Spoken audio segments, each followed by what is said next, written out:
এই জায়গাটা তোমাদেরকে আমি 40 সেকেন্ড বলবো যে আমাদের কি এটা এইচটি সাইড না, আমরা পড়েছি এইচটি সাইডের ভোল্টেজ হাই থাকে, হাই থাকে, আর কারেন্ট লো থাকে, ঠিক আছে?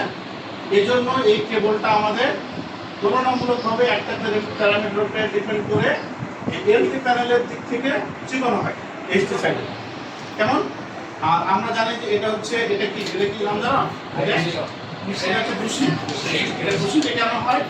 এখানে যদি যেটা নির্দিষ্ট মনে করো তোমরা এটা 1 কেভি এর ট্রান্সফরমার যদি হয়, এর থেকে বেশি কারেন্ট আসতে চাই না, বাকি সাইন ওয়েভকে গ্রাউন্ডে নামিয়ে দিলে জিতবে, একটা বিষয়।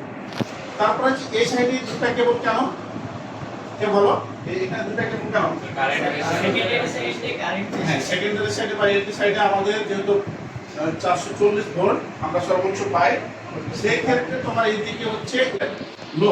যে কেবল ক্যালকুলেশন করতে হবে, কেবল ক্যালকুলেশন করে যে কেবলটা হবে সেই মাপে যদি তোমার মনে করো যে এই কেবলটা হচ্ছে 200 আরএম, ঠিক আছে?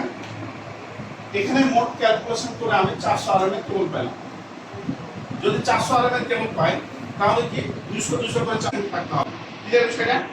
আমাদের এইটা অনেকে, তুমি দেখবে যে আমার সেমিনার করতে আমি যখন কথা বলি অনেকে বলবে যে নিউটন হচ্ছে 60%, ভিডিও আছে এখনো ইউটিউবে দেওয়া আছে, তুমি দেখো, এটা বলবে। এটা কখনো না, বেজ নিউটন সেম, আর্থিং হচ্ছে বেজের 60%, ক্লিয়ার বিষয়টা? সরি 50% এই জিনিসটা। আর ট্রান্সফরমারে সবসময় আমার এই পাশে কি, এটা হচ্ছে ইনপুট, এটা হচ্ছে আমার আউটপুট, আমার ট্রান্সফরমার। এখানে হচ্ছে রেডিও লোক জাস্ট খালি তুমি না লেখাপড়া করো তাহলে তোমার কি করতে হবে, মানে কোনো, আচ্ছা যে ছাত্রটা রেগুলার না, তুমি দেখেছো যে ছাত্রটা রেগুলার না তার কিন্তু কোনো লেখাপড়া করতে হয় না, দেখছো? আচ্ছা, এখন একটা ইম্পর্টেন্ট ইস্যু কি, আমাদের প্রফেশনালি কাজ করতে কি করতে হয়? আমার বাসবার ক্যালকুলেশন ক্ষেত্রে আমার কি প্রয়োজন?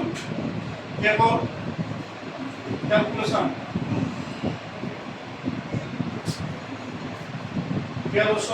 তারপর হচ্ছে কি বেটা,